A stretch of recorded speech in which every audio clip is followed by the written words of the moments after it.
Come on, Paul.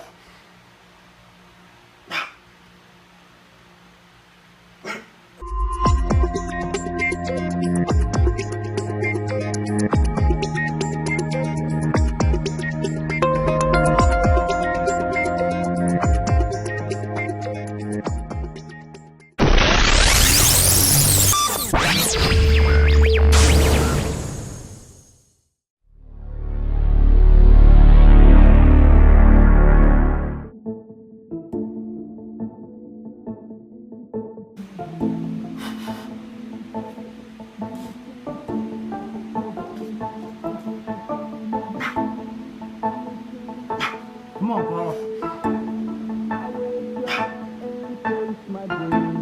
I won't regret when the sun sets, 'cause I live my life like I'm a bitch. When the sun rises, I wake up and chase my dreams. I won't regret when the sun sets, 'cause I live my life. I'm a full-time bitch.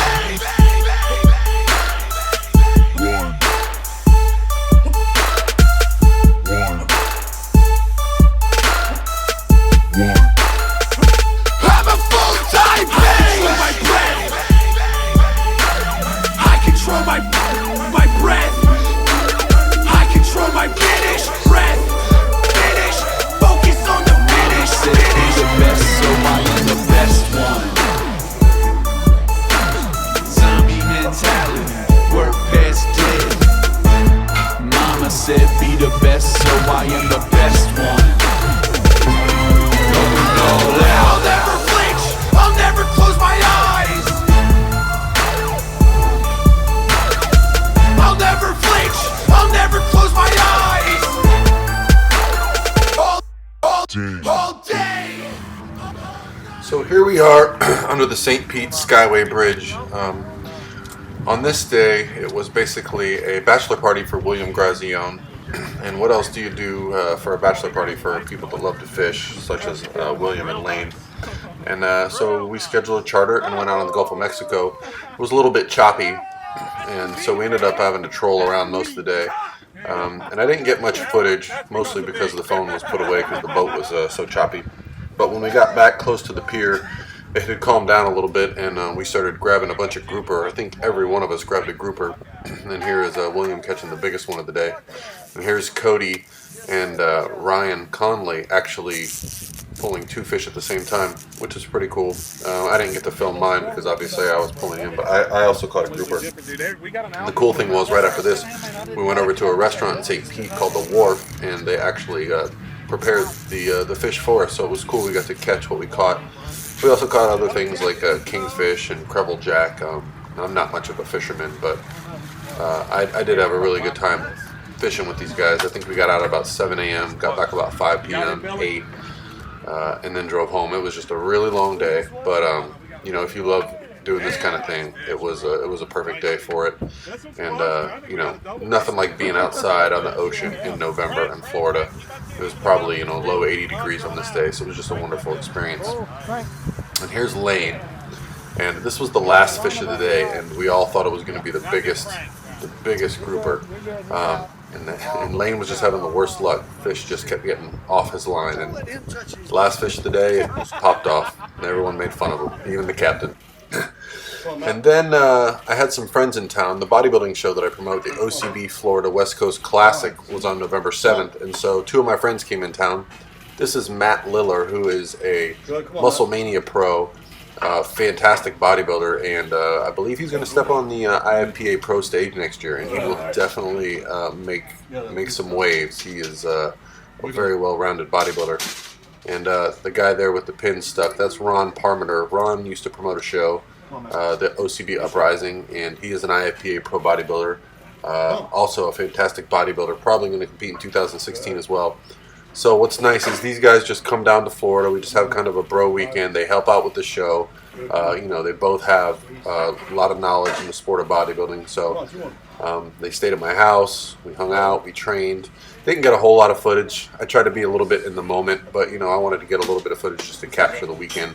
And this was them training. And here's me. Of course, I got to come with the tank top just to show that I still have pretty lean physique going on. I'm putting on a little bit of body fat, but not too much. I'm real happy with where I'm staying.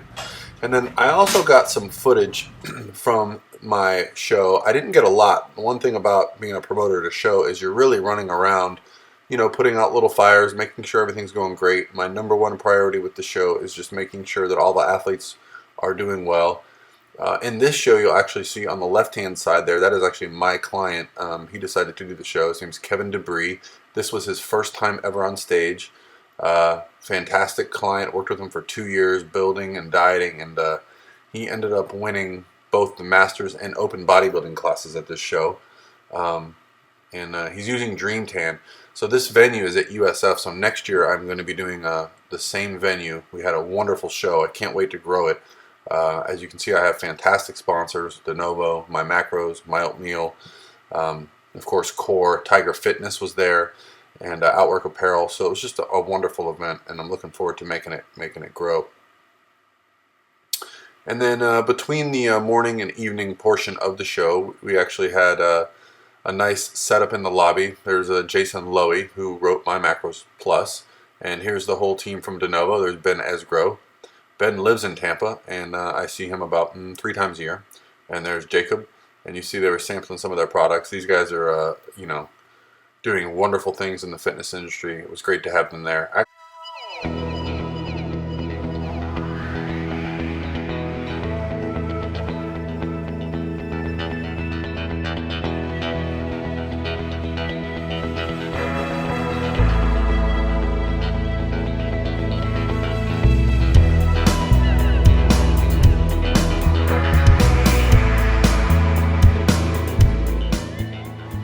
So here we jump right into the pre-judging footage from the NGA Pro Universe. Third from the left is Ray Clark. Fourth from the left is Victor Egonu, who actually placed second at the lightweight class at the Yorton Cup.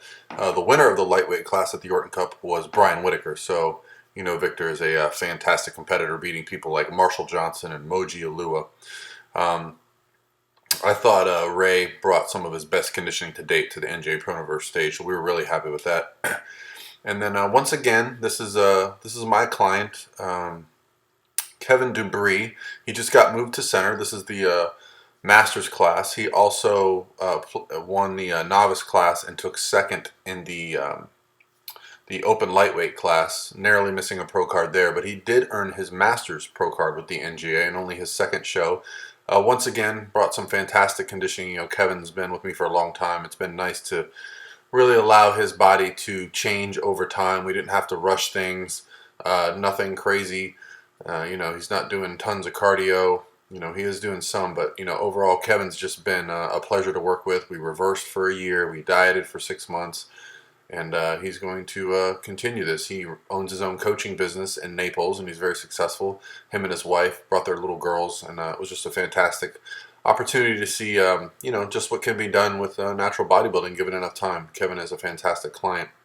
And then after the prejudging, I actually got Ray Clark to interview Victor Egonu, and so here's some of the footage.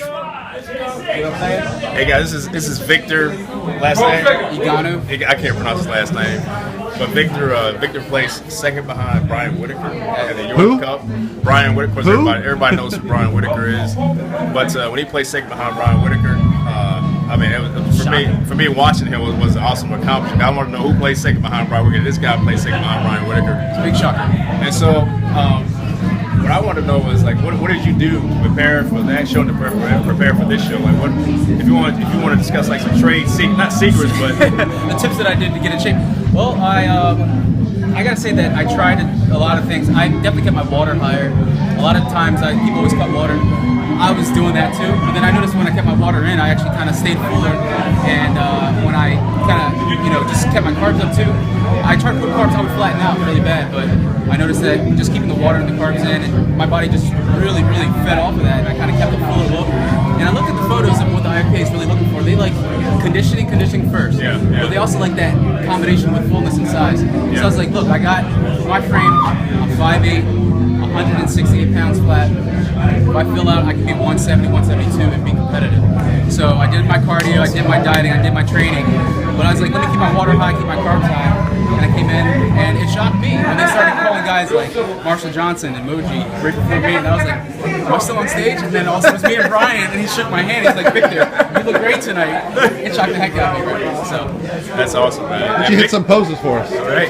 So for those that don't know, this And is Victor, how old are you, Victor? I'm 26. Victor's only 26. He's just a young buck. Stop giving away our secrets. We hit a rear shot because we got to see those hamstrings. Ray's over here trying to beat you. That's conditioning, folks. It's not so bad. Good stuff. All right, thanks, man. I appreciate it. Thank you, Paul. Big things from this guy in the future.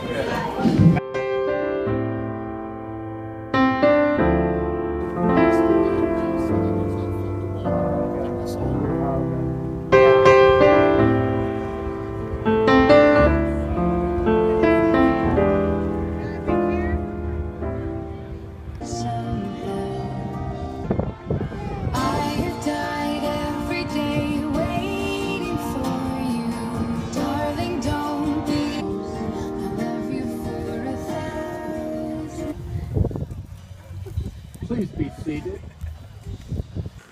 Hey guys, Paul Revelia here, and I wanted to add in some footage in the middle of this video. All the footage that you just saw up to this point in the video was actually shot on the iPhone, the iPhone 5S that I've been using for the last little over a year. But I had my birthday last month, and for my birthday, some of my very close friends, including Lane, Lauren, William, went out and purchased for me a fantastic new camera. So this is the Canon EOS 700D, as you can see. Not only did they get me the camera, but they got me a whole bunch of accessories for it, including a fantastic lens, a tripod. So what I'm going to do is shoot some footage today with the new camera and just kind of compare, see what the difference looks like. I don't know how the audio quality will be because I don't have an attached microphone for it, so I may just do voiceover over the next portion of the video. But anyway, I'm looking forward to, bringing a little more quality to my YouTube channel, and also, more quality to the photos and video that I take at shows and events and whenever I travel. So it's going to take a little getting used to because I'm so used to the just point and click of my camera. It will be forcing me to step outside my comfort zone a little bit with, pulling out this camera and using it. Obviously, you can't use this camera in the same amount of places that I can use an iPhone. So I'll still be including iPhone, but I am upgrading my phone to the iPhone 6S this week as well. So overall, just better footage. And the last couple weeks have been so busy with events, from the bodybuilding show that I promote, to traveling to Fort Lauderdale for a show on Saturday, to driving back from Fort Lauderdale on Sunday morning to attend William and Tanya's wedding. And then I leave, do I leave tomorrow for Fort Lauderdale, Miami for NPC Nationals for my clients down there. So probably going to be a lot of footage in this, and now my dog is barking. But anyway, just want to let you guys know that there is going to be some hopefully noticeable improvements to the quality of these videos. Thanks guys. Comment, questions, let me know if you have anything to say. I appreciate it. Thanks. Alright guys, so this is some footage on the new camera. Already I can see that it has a nice autofocus feature. If I place my hand here, focuses that, take it away, focuses back on me. I believe the model before this didn't have autofocus, so that'll make it easier for video logging. Also, it has a flip around screen, so I can actually see what's in frame and what's not. I'm just holding it right now, but I have a tripod, so I don't know how the audio quality is going to come out with me just holding it in my hand here. So anyway, the image on the screen looks really crisp, so I'm interested to see how this looks today. I'm going to bring it to the gym. Don't know what I'm going to shoot yet, but should be interesting. So yeah, step one. The ones with like the nodules on it. They make those for big cameras. Pop it up, lock out. All the lock it out, finish it.